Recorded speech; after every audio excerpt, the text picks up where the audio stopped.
We started Skill Cutz for about $2,500.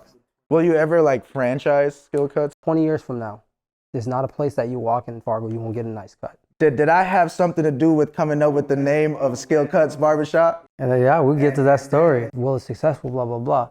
But very few see that I'm here at this time of night and I'm here at this time in the morning. Me and my wife, we have a ministry back home since 2012. Leave your worries at the door. Leave your troubles at the door. No one wants to walk in here trying to get a haircut and you're looking like, because if you're just a barber inside the barbershop, you're not a barber, my friend. I've been on the grind like a skater boy, yeah. I ain't got no time to be waiting for you. Yeah, you with me or against me, gotta make a choice. Yeah, you acting shady, you a motherfucking hater boy, yeah. I've been on the grind like a skater boy, yeah. I ain't got no time to be waiting for you. Yeah, you with me or against me, gotta make a choice. Yeah, you acting shady, you a motherfucking hater boy, yeah. All right, yo, you know what's going on. It's Crazy Talk with Crazy Flow, and right now we got a legendary show because I got a legendary guest. This guy is a pillar in our community. This guy is an inspiration. This guy is the GOAT. This guy is also probably responsible for so many baby mamas, and what I mean by that is he probably gave your man a haircut the night that you met him at the club when you thought he was looking fly, and now you got a kid with him. Because right now I am sitting with no one other than Wil the Barber, and I'm so excited to have this conversation with him today. Wil, how's it going, man? How you doing? Man, doing fantastic, doing great. Oh my God, we are sitting in this crazy shop right now. Thank you so much for letting me come here. You know, I told Wil, I was like, yo, Wil, I want to do an interview with you, and I need you to come to the studio where we get drunk and where we take shots and where we do all this crazy. He's like, no way.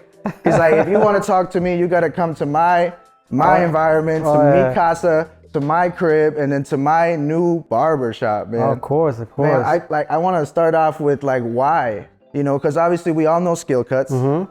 Shout out to Skill Cutz. That's the mothership. That's the mothership. That's the mothership. Yeah. And you guys have been so amazing to us and to our community. Why move from Skill Cutz to a new barbershop?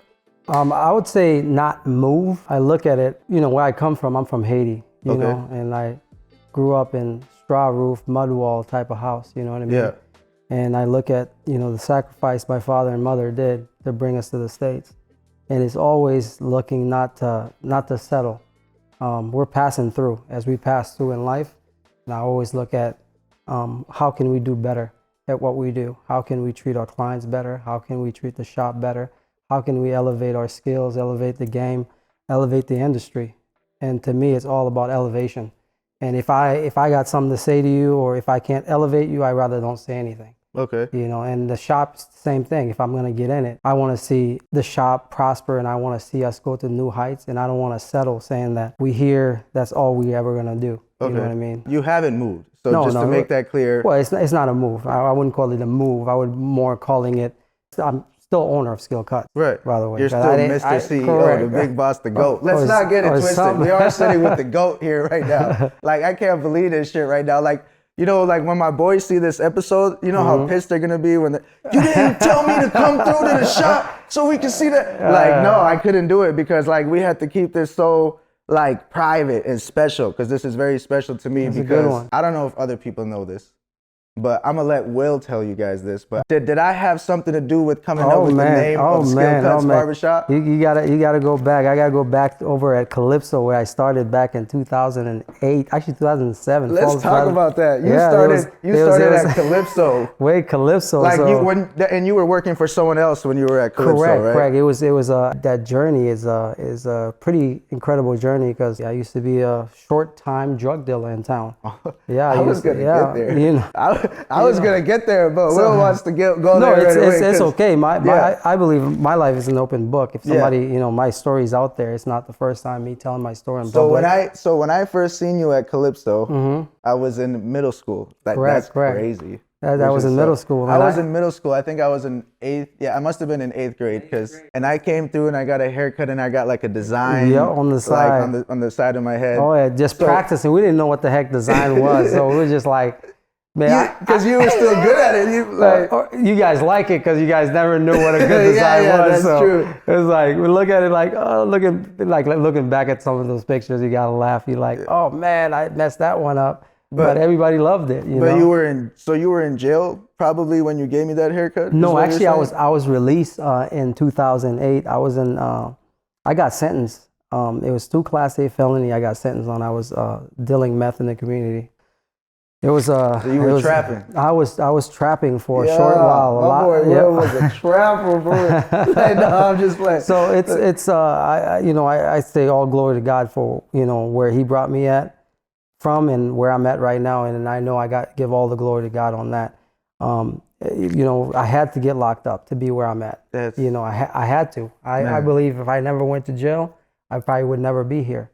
I agree with you with that because I have a similar relatable story. I was also doing my part in the community of those kind of things. I really thought I was good at it too. I'm telling you, we all did. I'm not gonna lie. We all did. I thought I was good. I was actually good at it. Well, you got out, you didn't get caught or whatever. So I did get caught. So that's what I'm trying to say. That's the best outcome. So I did get caught, and at the time that I got caught, I was 27. Yeah. 26 or 27. Yeah. I got caught, and at the time, I was renting this house in a really nice neighborhood. Nice. Paying like cash for rent every month and stuff like that. Really nice neighborhood, really nice house. I was driving a Mercedes, and I felt great. I grew up poor. You know what I mean? I came, like you said, you came from Haiti. Of course. I came from Bosnia. When I used to drive around and see these houses, I used to be like, man, I want one so bad. Of course. So like later on in life, when I was able to afford it because of the things I was doing, I somehow was able to swiggle my way in and rent a house from somebody. And then it was like a 5-bedroom house, backyard and all that stuff, right? Large. Anyway, long story short, I got raided. I did a little bit of jail time and spent a lot of money on lawyers. Of course. Going through courts and all that. But anyway, it changed my life. And after that, I've never, went back to that. To me, like I said, I believe God have sent me to jail to save my life and get me where I'm at, and I'm able to touch so many lives through the gift that God have provided me, the gift of cutting hair, and also talking to people and connecting with people. I always cut hair, believe it or not. I started cutting hair. I probably was like 8, 9 years old. Oh, so you've been doing this since little. So I would say barbering chose me.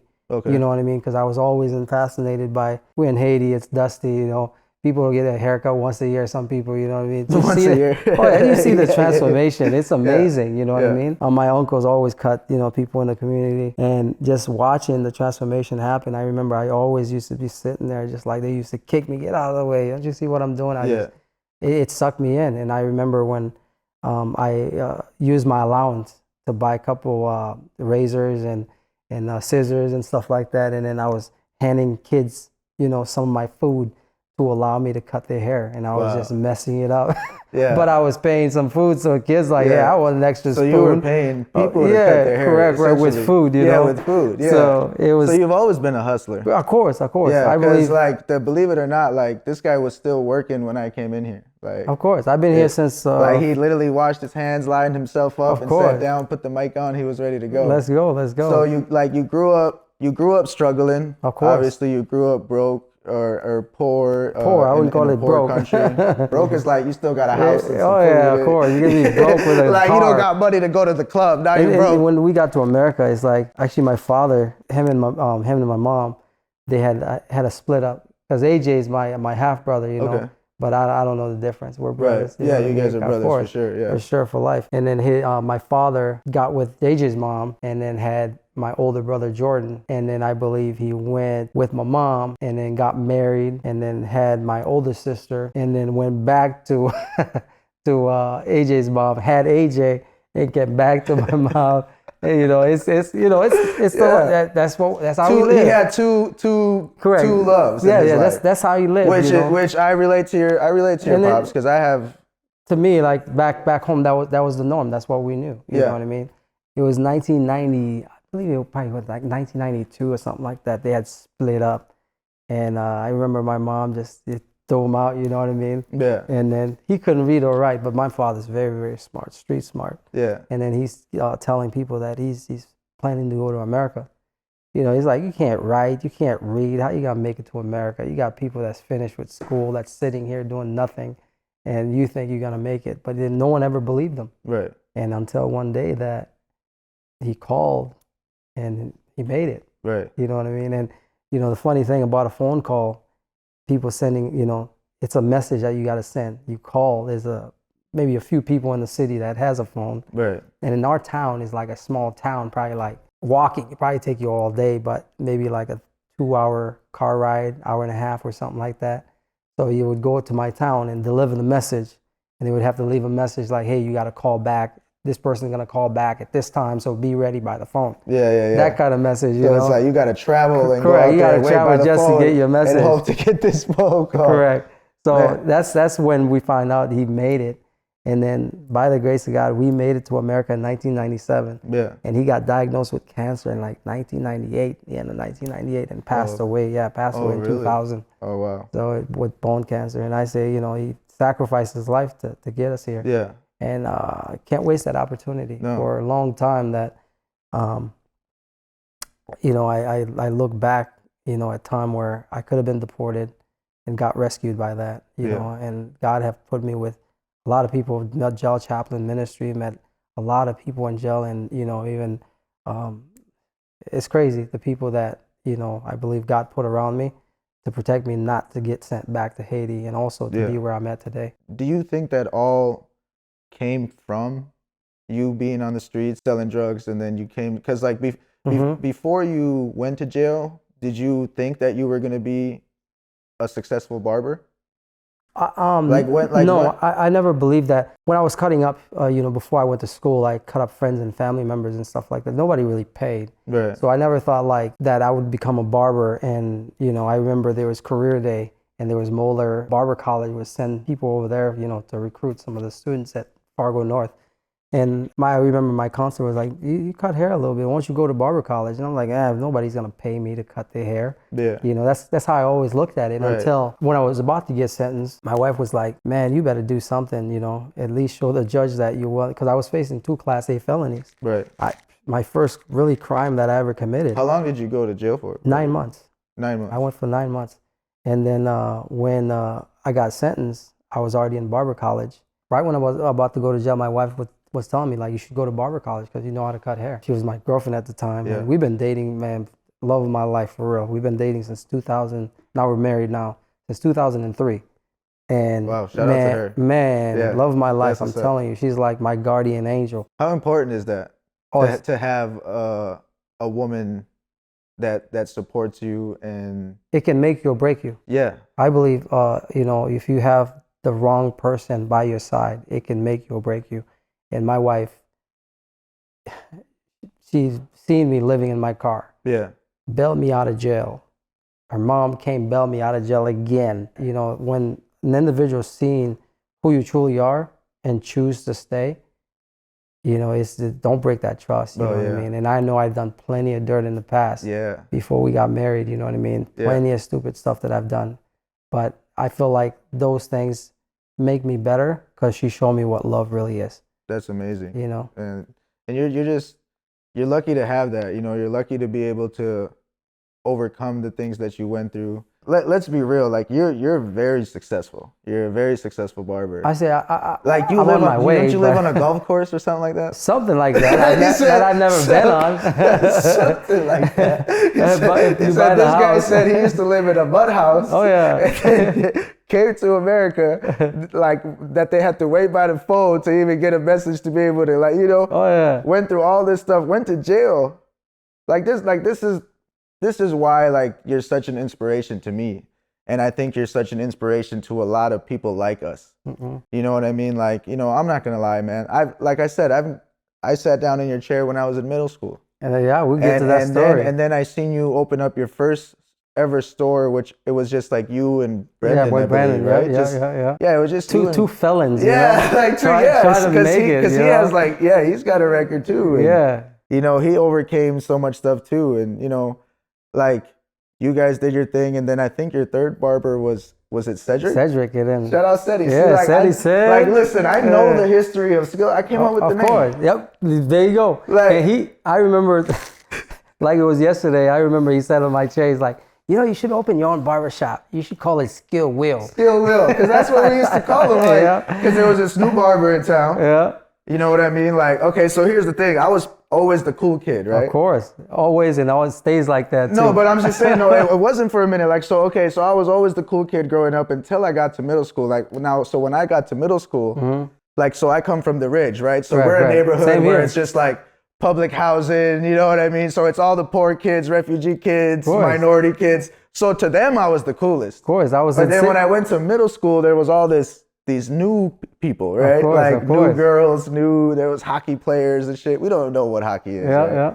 So anyway, there's like, so like now all of a sudden I'm not that cool. But then when I went and got a haircut and got all fresh, and then I went back to school the next day. Here you are. Then I was cool because because all the girls were like, oh, you looking fresh. You know what I mean? I'm telling you, like, this guy is responsible for baby mamas. That's what, I don't even think you understand that. I don't even think, you're about to go home and realize, like, yeah, he's right. Because you know how many times has a girl was at the OB and then dude walked up to the girl like, hey, what's good? And then she was like, ooh, he look good because he got a fresh beard, nice slick little lineup and all that. And it's probably because he's seen Wil before that. You know, man, it's just so crazy, bro. And responsible for the kids and having a great job. Yeah. Got a lot of job interviews and That's and crazy. like what you were saying, like going back to my wife helping me to get to barber college, she paid for the application because I was broke. Yeah. You know, had no money to pay for that, and she filled the application.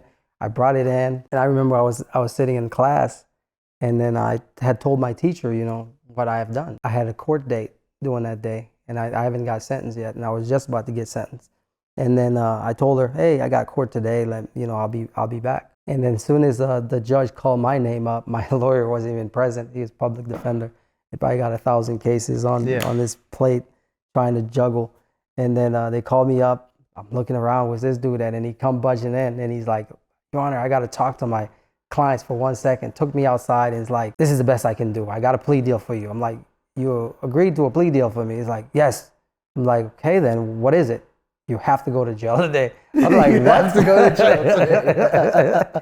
He's like, dude, you will not get anything better than that. I got you 9 months in Cass County.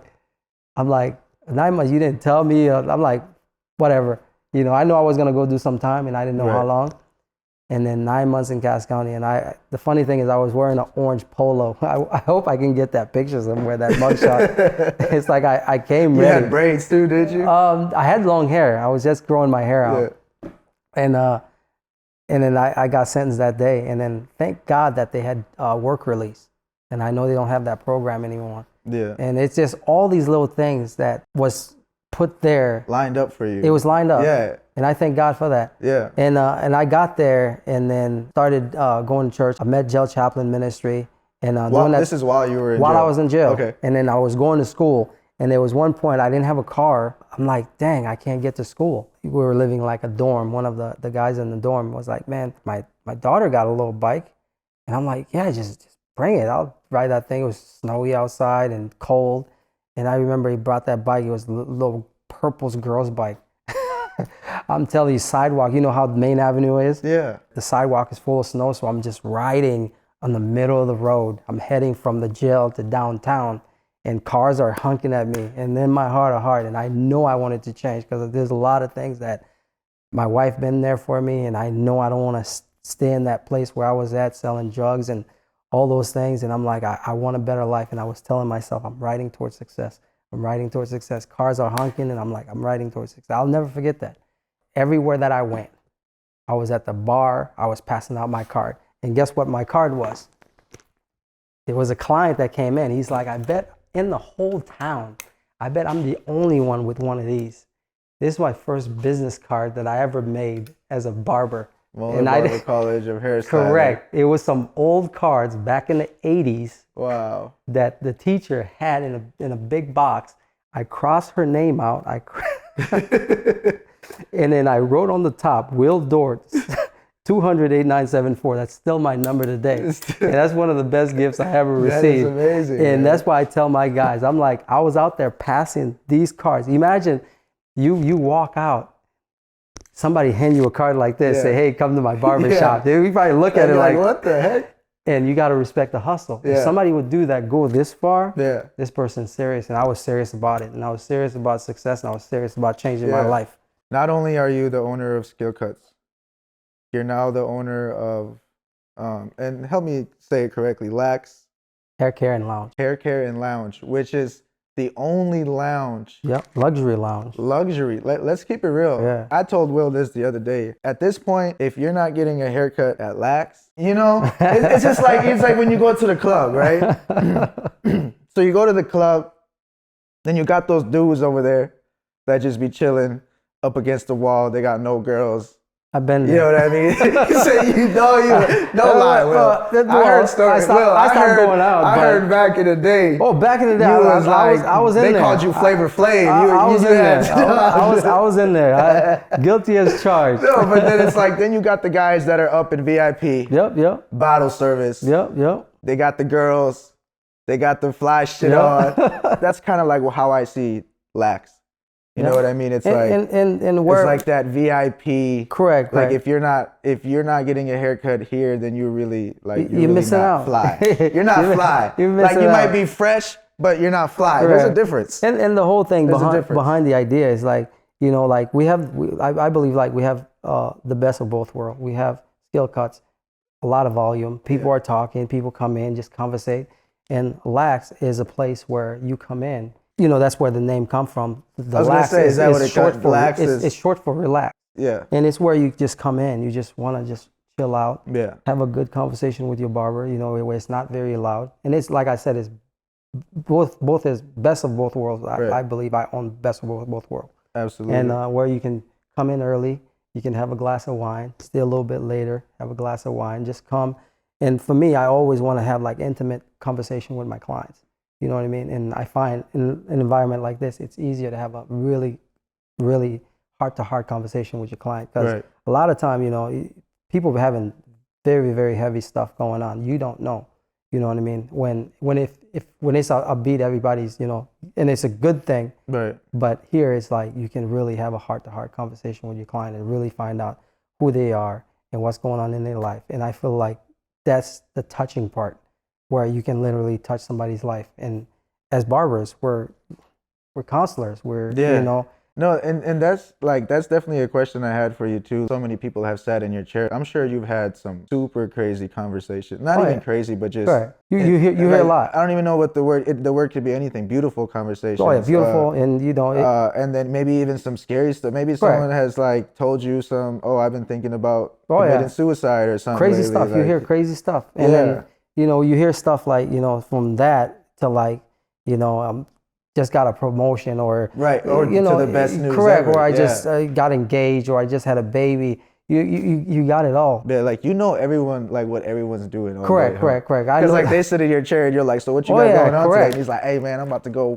Correct. Or what they done last week, or the vacation that they've been on. Yeah. It's a heart-to-heart thing, and I feel like that's where we at. How do we provide the best customer service, the best service, and just in an environment where people can come and just like come and then chill. like speaking of the best, most people would say like you're the GOAT when it comes to the barber. I wouldn't call it that. like no, I mean like let's like you're one of the best barbers. Probably like I'll take that. I One would of the say best. I would say not even just in our city. I would probably say in like probably the Midwest. Can I say that? Maybe I'll say one of the best barbers. I'll take that. But one. are you the best? Because like we know you are.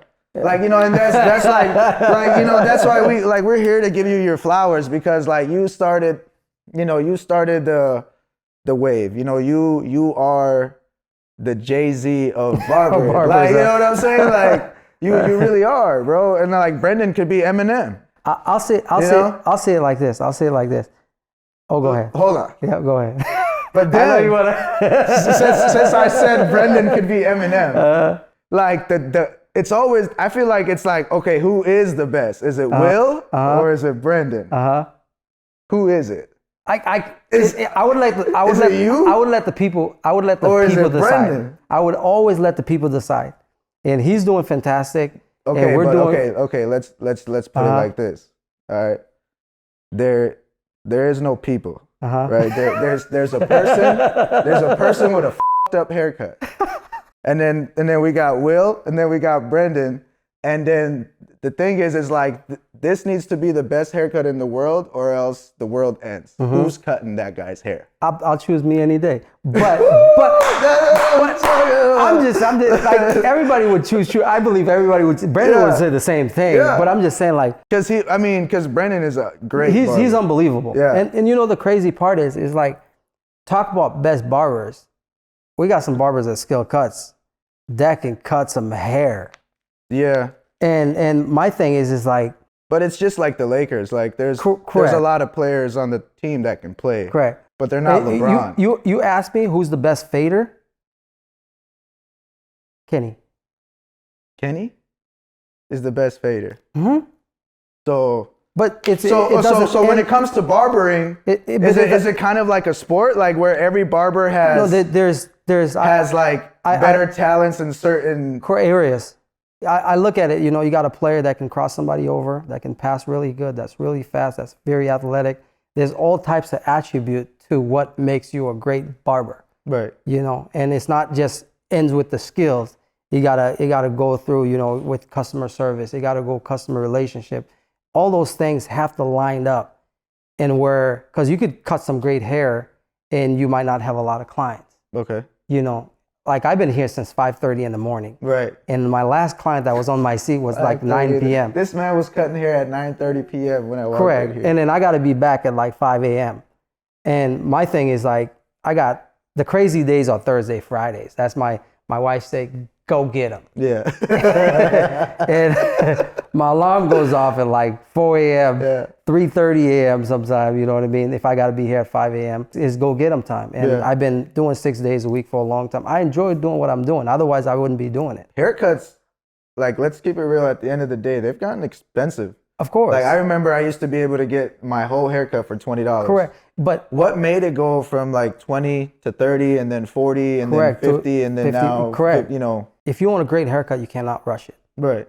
And you rush it, one side might be great, the other, you cannot rush it. And, you know, yes, it's an art. And it's also, you know, you getting 20 or 30 minutes, whatever that time is, me giving you my full attention and conversate and really putting time into the haircut, into that one-on-one with you and me. So we're paying for more than a haircut. You're paying for the experience. We're paying for the experience. Correct. Because you can go anywhere and just like get a 5-minute haircut. You know what I mean? But it might not turn out good. But when you get a great service, great haircut, and then you just like a super duper clean and smooth environment, it makes the difference. Yeah. And that's why we go way back at Skill Cutz. My earliest time I used to come in when we first opened was like 9:45. I remember that. It was like we would open at 10 a.m. and I would like, I'll get you in at 9:45. That's the earliest. And then as we kept getting better, we kept growing, and now I'm here like 5 a.m. And I said I will not pass 5 a.m. My earliest appointment ever was 4:45. I said I will not do that. Yeah. But it's for the love. I love my clients, and I love what I do, and I love my family, and I love God, and I believe that it's all entangled, because to me this is a ministry. Yeah, it's where I touch lives. If I find something good, I want to tell the world. Yeah, you know what I mean. And I find that was my way out, where I can make a decent amount of money. I can take care of my family. I can connect people with people, and I can just touch people, and then also just influence others to do the same thing. Absolutely. And I don't have to look over my shoulders. And because you also have a barber college. Correct. Well, it's been sold to Kenny and DX. They're taking care of that. Oh, so you don't have any ownership in the college? No, not in the college. But you did start it, though. I did start it. I started it.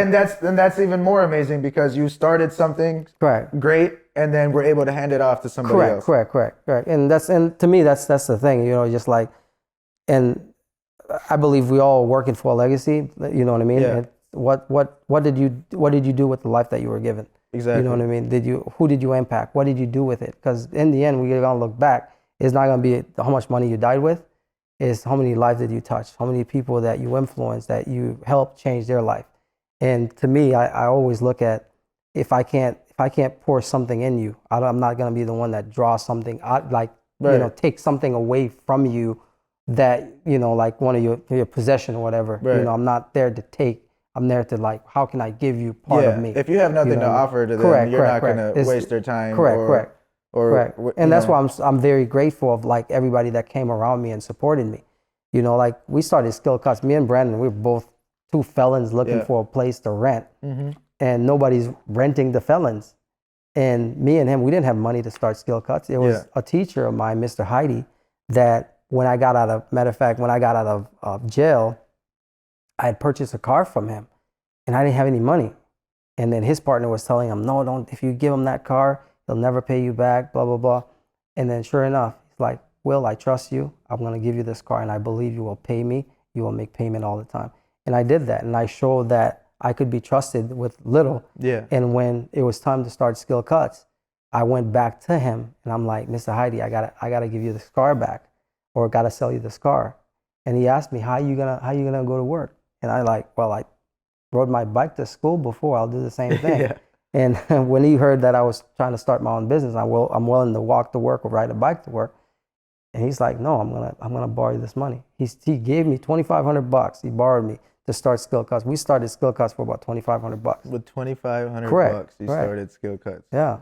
That is, see, this is why I love this, that we're even here. Because, like, you know, like I said, you are a pillar in our community. And I have personally been in many blunt sessions and, like, car ride conversations where someone has brought up, like, oh, man, Wil is doing, like, what you think he make? What you think, like, you know? Like, I swear to, I'm not joking. Those conversations have been there. And then, of course, you got everyone else over here smoking and we're just throwing out numbers. No, he's at least doing, he's like, you know. Like, don't throw it too high. Don't throw it too high. And like, can you tell us, like, it's gotta be memorable, I would say. Like, if I'm a barber, I think I would remember what my best day ever was. But like, what has been your best day, like, including tips and everything? Oh, man. Like you got in the car and you started counting and you're like, damn, I made how much today? Like, what was the best day? Let's say it like this. There was a day I went to barber school. It was a Wednesday, Thursday, and Friday. And by passing those cards, I got busy. My Wednesdays, I had a line of people. Thursday, Friday, I was always booked with like at least 5 people waiting on me. Yeah. And that's how it's always been. I remember I counted my neck strip because we always put our neck strip in this garbage thing. And then I remember I counted my neck strip from Wednesday, Thursday, Friday. I did 76 haircuts in 3 days. Wow. And then I was like, if I charge $10, oh my God, that's $750 in 3 days. Yeah. So $750 is your highest? No, I'm just saying that. I want to know the highest, bro. Like, prime time Skill Cutz. It's Saturday night. It's Saturday night. There was some kind of concert in town or something happened. And you went home, like, you called your wife, babe. She said, what's up, I'll tell you my highest. He said, babe, I'll tell you. What do you want to eat tonight? I'll tell you my highest, but I cannot tell you my yearly. I'll tell you my highest. I mean, you live on a golf course. No. You wake up and you play golf. Do you even know how to play golf? I've never even played on the golf course. Play golf. I don't know how to golf. I've been there since 2019? I've been out there?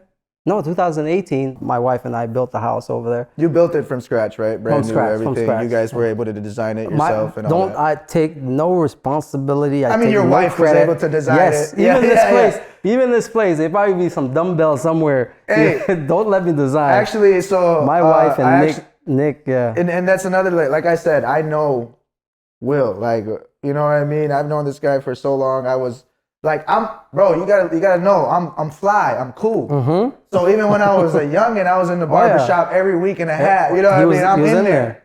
So even when you opened your first, remember when you opened Skill Cutz and Swagger? Oh yeah, Swagger, like yeah. When you had the clothing store, you used to walk in, and this dude had like, you had like the Rockaware jeans or like True Religion jeans. Like all the fly shit that we were wearing back then. You know what I mean? Of course. He had the whole store. And then I remember I was there one day and there was some kind of conversation. Your wife used to be there a lot when you had that store.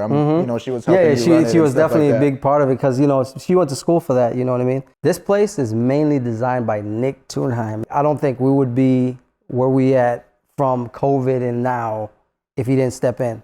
And that's the whole thing we're looking for. It's like, me, I can vision something, but like you gotta have a team that can like bring those things out. And Nick is fantastic at it. My wife is fantastic at it. And like I was saying, like Nick is like literally the guy that came in there.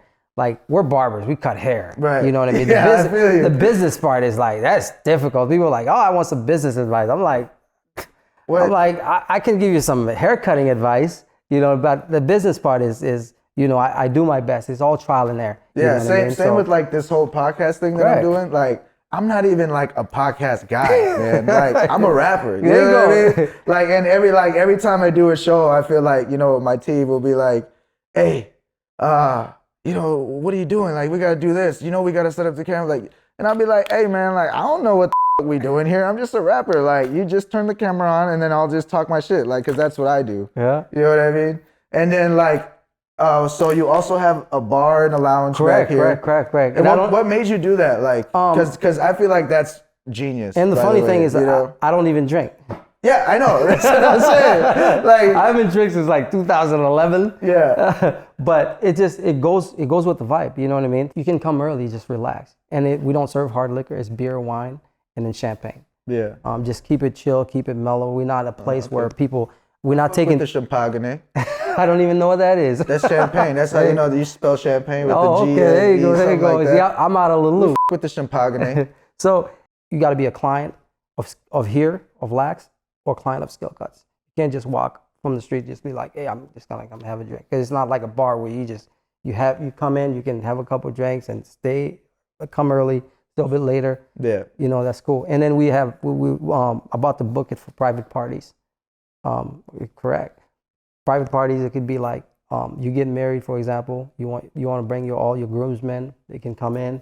We'll close it for that, and then we can serve drinks in here. And then everybody got to be 21, of course.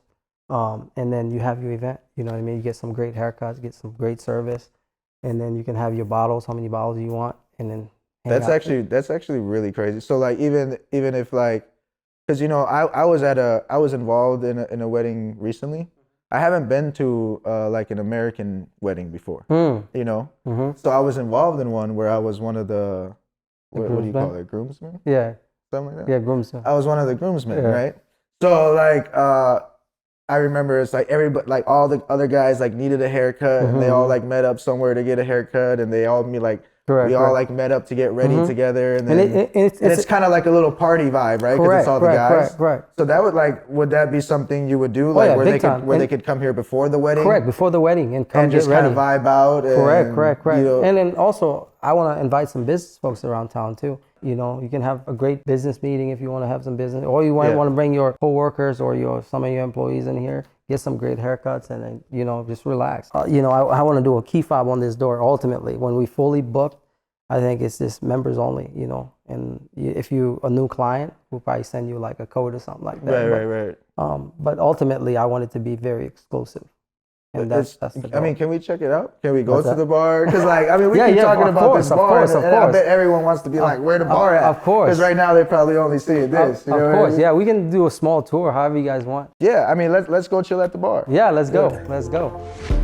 I've been on the grind like a skater boy, yeah. I ain't got no time to be waiting for you. Yes, you with me or against me, gotta make a choice. Yeah, you acting shady. Shout out to CEO of Kold Gang, DJ Shine. You can hit him up for any kind of design that you need, any kind of cover art, any kind of flyer, even like a music video or anything like that. You can hit up DJ Shine at Kold Gang. Also, I want to give a big shout out to Proof Distillers, the one that teamed up with Crazy Talk and they provide me with the liquor. Shout out to Proof, and go to Proof. Have a good time at Proof. They always got events and they got the best drinks, so go see Proof. Also, a big shout out to DabX. You know, DabX is the future of dabbing. You can go to that website that you see right there and put in that promo code CrazyFlow and you'll get 15% off. And that is the future of dabbing. If you're not using that, then you ain't really dabbing right. You know what I'm saying? Also, another big shout out to the shoe plug. You guys already know he's my shoe plug. It's Misfit Kicks. And you can go to other shoe plugs, but if you want to be cool like me, then you hit up Misfit Kicks for those shoes. You know what I mean? And then also, shout out to Cold Bully Kartels. They're the best in our city right now with the Bully Puppy game. You know, they do all the shows in Minnesota and all kinds of stuff. You can look them up and they're doing great, man. Also, a big, huge shout out to Unquestionable. You can also see him on unquestionable.com. He is the man behind the camera right now. He's the man behind the production. You can also hit him up for any kind of business management, any kind of design, anything you need. Really, you can hit this guy up and I'm sure he does it. But right now we are chilling at Lax and we are chilling at the bar. Yes, I said the bar. Like that's what I meant when I said when you were in the club VIP with the girls and all that. Like, see now, like I used to bring girls to the barbershop. That used to be kind of like one of my flexes, like back in the day. I don't do it anymore because it got to the point where it's like the barbershop is too busy, you know, because now it's like I'm gonna bring my girlfriend to the barbershop and lose my girlfriend because there's so many people at Skill Cutz and everyone has got this fresh, clean haircut. The girl might just be, you know how girls are. Come on, Wil. And like maybe it's the type of girls that I got.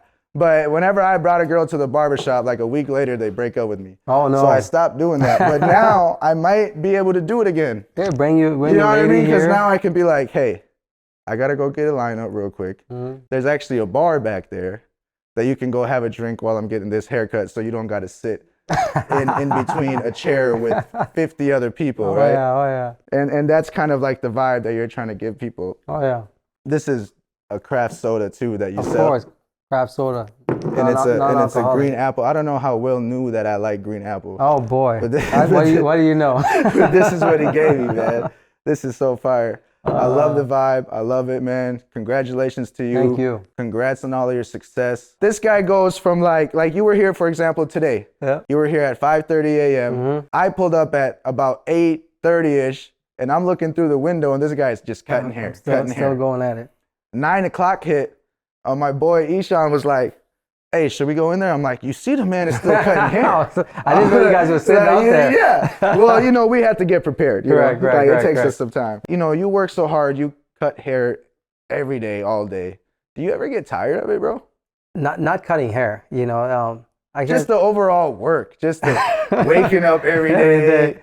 I think if it wasn't like, let's say that I was working at a regular job. Yeah. There's no way I could do it. But I feel like, you know, in order to be good at what you do, you got to be, in a way, you got to go all in. No, but you wake up sometimes, like when that alarm goes off. Definitely sometimes. And you're just like, I'm going to retire tonight. Like, this is my last day. I've made enough money. Not yet. My brothers will take over for me and they'll just give me my royalty check. Like, have you ever thought about that? It's like, and I feel like is that your end game maybe ever? Like, are you just going to chill back at, like, play golf? Are you going to learn how to play golf? And like just have everyone else pay you? I'm 38 years old. Yeah. And I feel like there's so much more to be done. Absolutely. So much more to be done. And the barbering industry is just, to me, in North Dakota, South Dakota, you got all Montana and all those places. There's nothing there. You know, there's so many things to be done, you know, growing some barbers to take over, like growing Skill Cutz to take over North Dakota, growing Lax to take over North Dakota. Will you ever like franchise Skill Cutz or something like that? All that is in the thought, and all that is in the plan. Yeah. And that Skill Cutz and Lax, I want those two juggernauts to be the face of hair in North Dakota. Yeah. And also Minnesota, and also just move around. And that's why I grind so hard. I got AJ at Skill Cutz. We got almost 30 people over there right now, and we got just you guys got 30 barbers over, and plus some stylists and like the stylists correct, and all that. Correct. Yeah, Plus mainly barbers. But you employ about 30 people. Correct, over at Skill Cutz. And we have 6 here, and then we got some coming at Barber College. Yeah. In January, they're graduating. I feel like we're just getting started. Yeah. You know what I mean? Even though that we came such a long way, but there's so many things that we had to get right to even get to this point. And you start from the get-go, you know what I mean? When we did, let's do clothing, you know. And then you got robbed. You're like, all right. And then it was like one of my boys. I just remember I came into to get a haircut one day. Yeah. And Wil was like, hey man, your homie robbed me. I was like, what? Yes. Like, what you talking about? And he's like, yeah, I had to put him on a booster seat. We ain't gonna put no names out, but my homie is short. He about this tall. So I guess he was younger. No, he's still that tall. Okay. Yeah, you went through a lot of crazy like stuff. I said, it's all trial and error, and we still, you know, we make mistake and correct it, and just looking to build a team behind the team. You know what I mean? Yeah. Because we got a team of cutters, but we need a team that do the background stuff. You know what I mean? That we don't see on a regular basis. Right, You know because what there's I mean? a lot more to the business than there's just... me, there's my wife, and there's Nick, you know what I mean? There's AJ, you know, Kenny, and all those guys. Like, we're taking the charge and transforming the business side of the barber industry, you know what I mean? Because when people come in, one of the first thing that a barber goes to school is like, I want to do my own thing. Yeah. I want to be here for a while and do my own thing. And I'm all happy for that. But there's so much more an individual needs to know. Because for myself, like, I always tell my guys, like, about 20 years from now, there's not a place that you walk in Fargo, a barbershop you walk in Fargo, you won't get a nice cut. Right. You can't be competing at that level. Right. Where you need to be is on the top 1%. Right. It's who provide the best service, who has the best customer service, who give the best haircut. You know, when you put those three together. Who are the goats? Who are the goats? Come on, Wil. Like, Wil, we know you're a nice guy, but like, let's just keep it cutthroat. Let's just keep it cutthroat. Skill Cutz and like what Lax you're are the saying goats. is like you can either join them or get like rolled on. You know, like basically what he's trying to say. Like, he's not saying don't go open up your own barbershop or something like that. No, I think but what he's saying is they're about to take over with Lax. What I'm saying in Skill Cutz, what I'm saying is that Skill Cutz always been like the model to look at. Yeah. And that a lot of people imitate Skill Cutz. Yeah. And my goal is like, we're not there yet. Yeah. It's like we got to keep moving. And that's why this place has opened up, is so we can keep moving. Yeah. Because I don't want to be on the bottom fighting. That's not how it works. Right. You know what I mean? It's like we want to turn this into a ministry where people leave out of here not just wow about the haircut, Right. wow about the experience. Just the whole thing. Correct, about the whole thing. Even when you first walk into Lax, I don't know, it's just like you feel cool. Correct, you know what I mean? Like, correct. I keep saying, like, Correct. the fly is the cool. Like, that's what you feel like when you come in here. I want you to come in here feeling like that. I want you to leave even feeling even better. Yeah.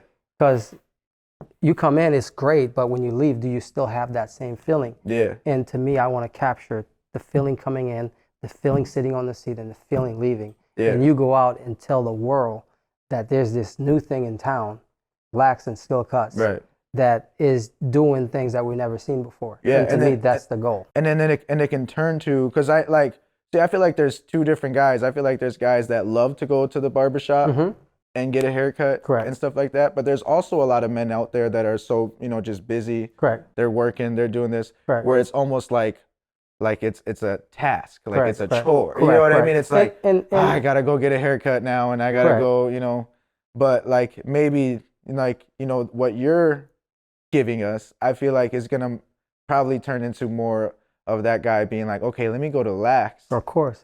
Because now, like you said, I can pull up 25 minutes early. You can come and relax. And I can have a glass of wine. Correct. It's You know what I mean? never And- been done like this before in North Dakota. So, Yeah, and I'm definitely gonna have some wine. Me, I'm more of like a Casamigos guy. So like, I wish I could throw back a couple shots or whatever. we're not ready yet. Or About a month from now. maybe But if we all can get like wine some and- proof bottles up in here. You know what I mean? We can get some proof bottles up in here. Only There wine, you go. beer, and champagne. Okay, proof.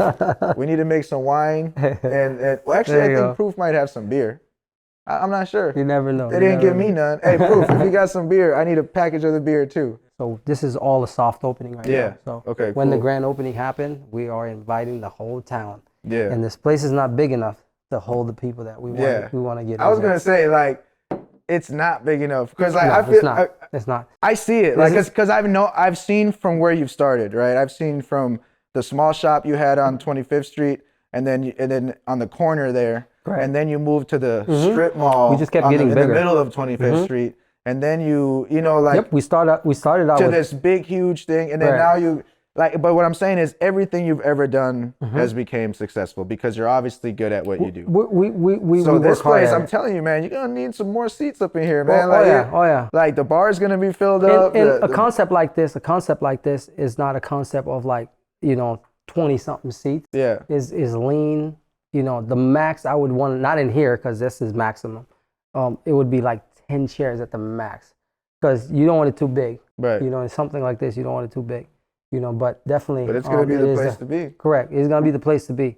If it's too big, it's get watered down. Yeah. But when it's like exclusive, kind of lean. I got my guy Mark. Shout out to Mark. Yeah. He's like, that's what he called it. I'm like, I love that. He's like, make it lean. And then like speaking of some shout outs, like obviously you mentioned earlier, you got AJ, you got Kenny, Yep. you got Louis. your boy Nick, you know, Oh, yeah, we got Louis there. We got Joseph. We got Big D. We got Reggie. Yeah. Man, Because you got like obviously you're we got great. Fabian, You man, know, the yeah, queen you're of great, dreads. but like obviously without everyone that's got your DX. back, all the people that work with you, Of without course. them, there's no way you could do all No. this. Yeah, And I look at, me and Brandon, we started out, we fed off each other. From day one, Right. that's who, helped me get started. And we help each other to get where we're at right now. Yeah. We had our crossroad, we all went our different ways. And why is that? What? Since we're already there, like what happened? Like, or why did you and Brandon decide to like Kind of split up? I guess I don't even know if it's split up or what it was. I just know like obviously you guys were the team. It was right You about. guys started it, and then I feel like as soon as it got a little bit bigger, then Brandon created TaylorMade, which is also great. Correct. They're doing Great phenomenal. thing for the community. I love TaylorMade. It was Shout out to more. TaylorMade. It was But like why did that happen? the crossword was between that he was gonna move to Hawaii or something like that, Oh, okay. and then that I was gonna move over because my whole goal was like, how do we grow this thing? How Right. do we grow this thing? And then we had the idea of like, okay, I've been talking to so many people telling like, you need to go to barber college, you need to go to barber college, you need to go, and I even told you that probably. Yeah, for sure, plenty of times. And then he wanted to go to Hawaii, and then that was when he wanted me to buy him out and stuff like that.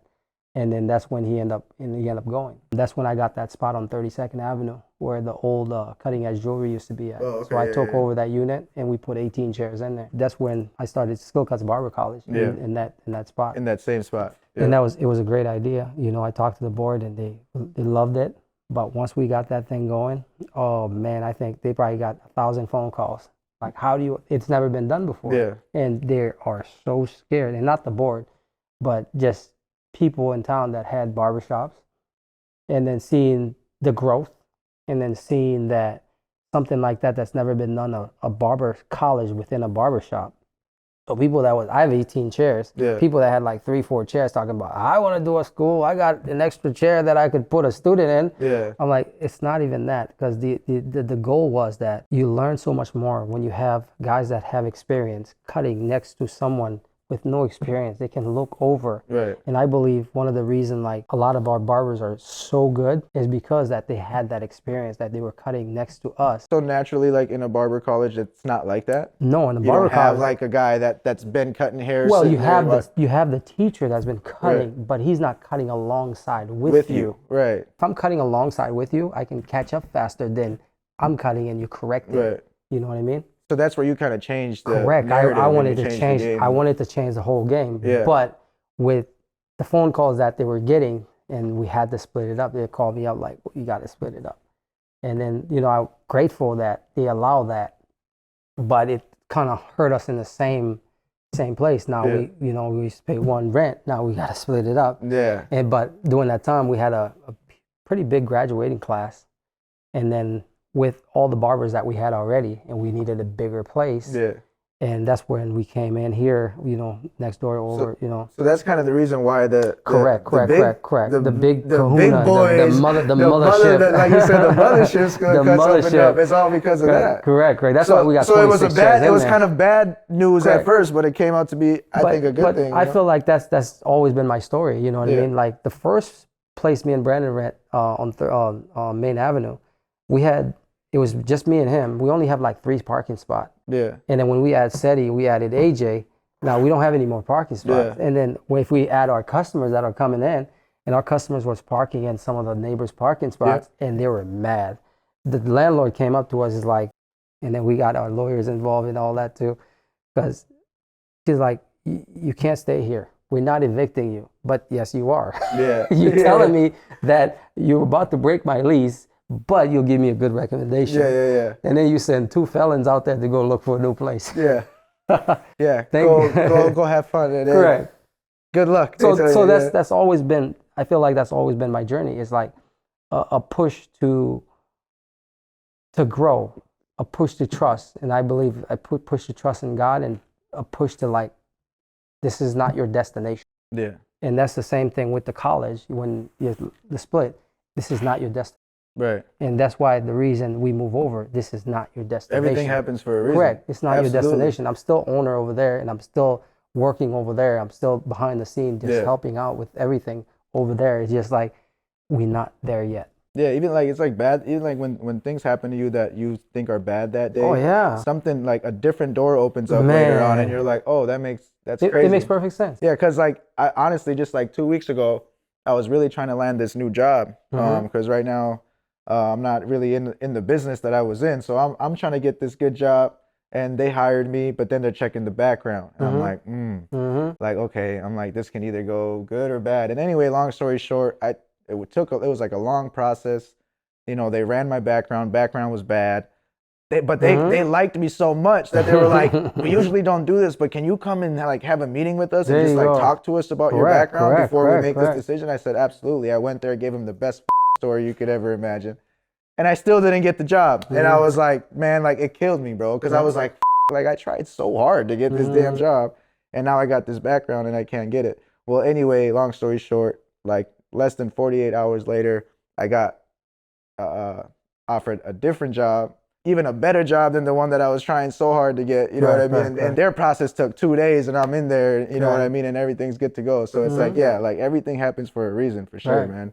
And I think you're here for a reason. And I think that reason, like from what I got out of it, I think that the reason why you are where you are today is because of your dedication and your ruthlessness of not settling for nothing. Like when you told me that story that you were on a purple girl bike riding through the snow, like saying that you're on your way to success, and you always remember that, and it still drives you to this day, obviously. Oh yeah. It's like, that's crazy. And I'm so glad that you're here. And like, can you tell other people that are watching right now, whether they're a barber or whatever kind of business they're in, I think they would love to hear from you. Like, what is your words that you can give them to tell them how to get to where they want to be at? I feel like to get from point A to point B, and especially you might have the vision. I say, like, I look at kind of like sports, and I look at, I got a lot of Bible stories and stuff like that help me. And you look at some of those stories and you look at, like, you have to be obsessed. And it's not like, obsession like a bad way, that you don't like where you are so bad, you're willing to put some hard work into like changing, into like learning, into like teaching yourself, into falling and getting up. Because people we're scared to fall and scared to take risks. Yeah. And we're scared that what people might think, if we do something and fall and it doesn't work out, and people look, look at this person, they tried this, it didn't work. Stop comparing yourself and stop buying into the reality show type of thing. You know what I mean? Because everything it's real, it's serious. Your career is serious, your goals are serious, and sitting in front of TV all day, just watching, other people live their life, or on social media watching people live their life, and then just hoping and wishing and like, oh man, I wish I was this. You got to put work in. Yeah. You want to lose some weight, you got to get in the gym, you got to eat better. Yeah. And all those things, and we keep thinking like this person looked like that, but nobody sees the hard work. And that's how I compare it to sports. It's like, you ask a lot of people that knows, like, I'm a big LeBron James fan. I bet he's probably the first at the gym. Shout out to that. Shout out. He probably the first at the gym, the last to leave. And people are always like, oh man, he's so good, he's so this, but nobody sees the mechanic, the work that the guy put in. Yeah. And somebody might think, oh, Will is successful, blah, blah, blah. But very few see that I'm here at this time of night and I'm here at this time in the morning. Yeah. You know what I mean? Even though you don't have to be, for real. No, I don't have to be. You really don't? I don't have to be. But too, I'm doing it to help my family. Yeah. And I'm doing it to set an example for the others. And I'm doing it because I'm from Haiti. You know what I mean? Like, my phone rings like literally, like, I probably get like at least 7 phone calls of people that literally don't have a nickel to their name. Yeah. Probably haven't eaten in a day or two. Right.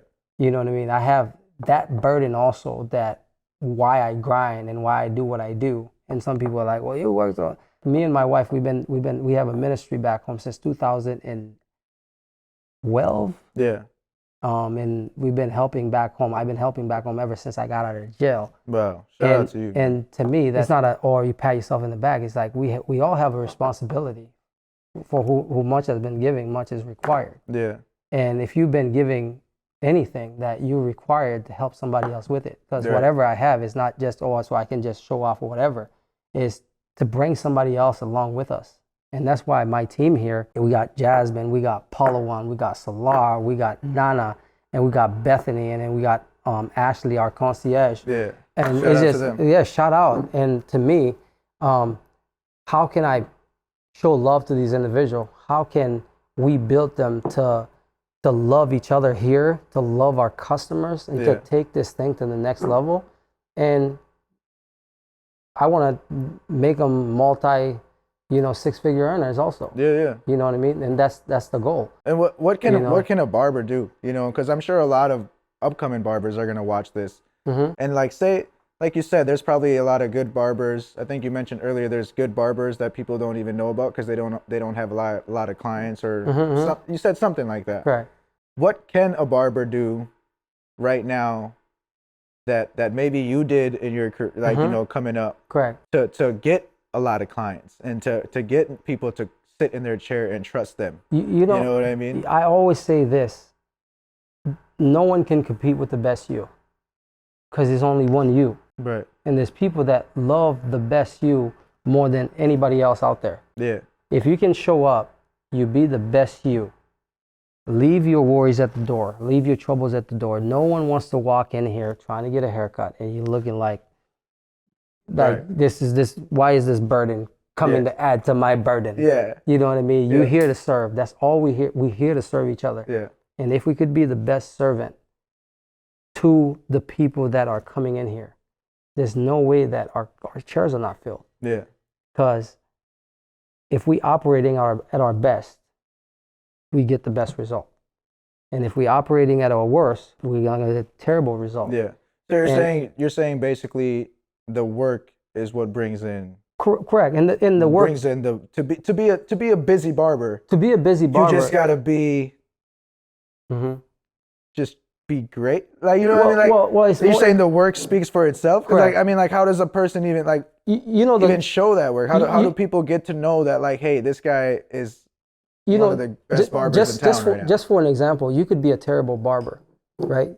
But you got great confidence. Yeah. Got great confidence. You're a good listener. Yeah.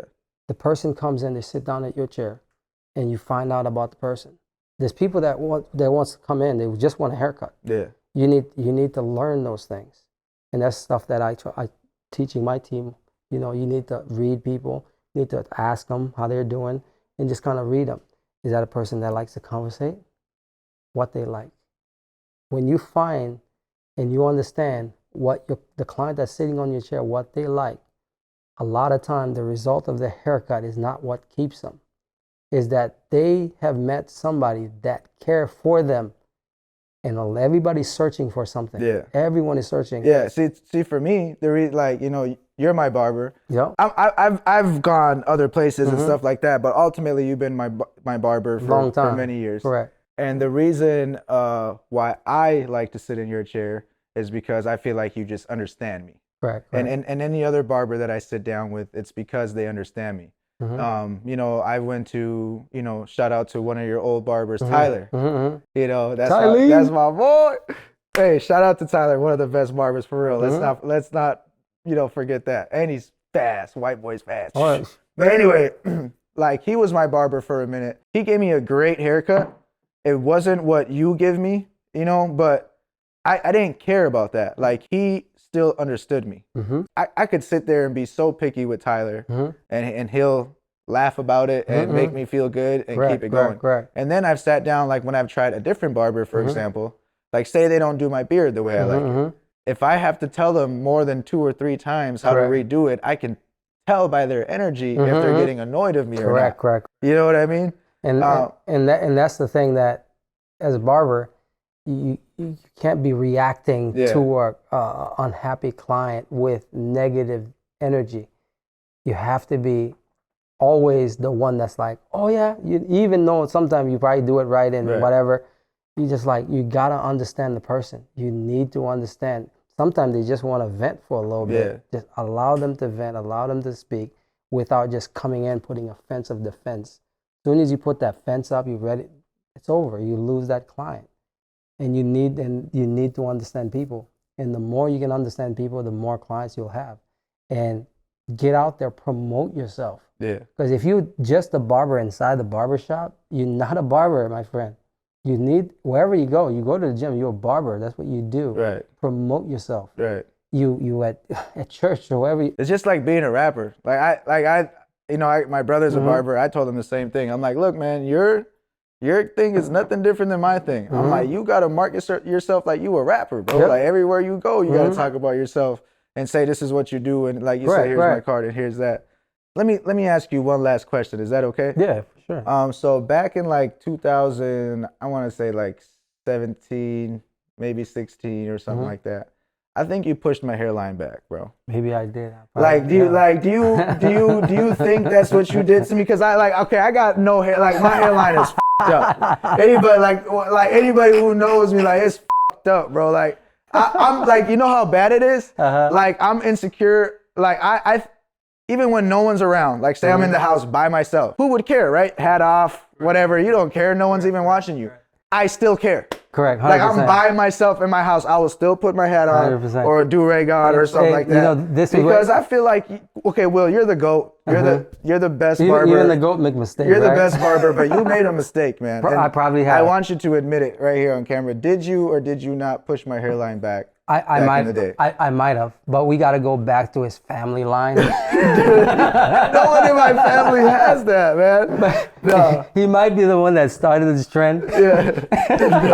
That's amazing, man. First of all, just thank you so much for having us here, bro. Thank you so much for telling us your story. Thank you. I know there's even deeper details into your story. Oh, yeah. But ultimately, crazy talk. It usually we're a lot more crazier and everything like that, but this is so special because at the end of the day, what my show is about, it's about people that came up from a struggle, because that's what I relate to. People that came up with the struggle, people that came up with nothing, people with all odds against them, people that went to jail, people that went to prison, people that just had the world throwing everything they could at them to break them, and they never broke, and they overcame it and became successful, whether that means they are out of jail and have a family and do this, or whether that means they live on a golf course like Wil does. Like, Wil probably wakes up on his balcony with a robe, drinking some coffee or whatever. But like the point of my show is to inspire people and to show people that even if we're from the street, even if we're from a poor country, even if you've been to jail or been to prison, even if you were a drug dealer, even if you were anything that you were, whatever wrong path that you ever decided to go on at first in your life, it could always turn around and it could always change. God first, hard work, and you can have anything you want in life. And I think you're literally a walking human billboard that says inspiration to all street dudes, to people from different countries that came up with nothing, that didn't have food to eat. To see you succeed and continue to succeed again and again and again, and now open a new barbershop that I'm so excited to come get a haircut at every time. It's just amazing, and I love it, and we love you. Love you too, bro. And this is amazing, and this is Crazy Talk with Crazy Flow. Yeah. And right now, you heard it. He is the GOAT. Oh boy. Because I know that's what everybody wanted. He is the GOAT. The people have spoken. Crazy Talk has spoken. Man, I'm out of here, man. Peace out.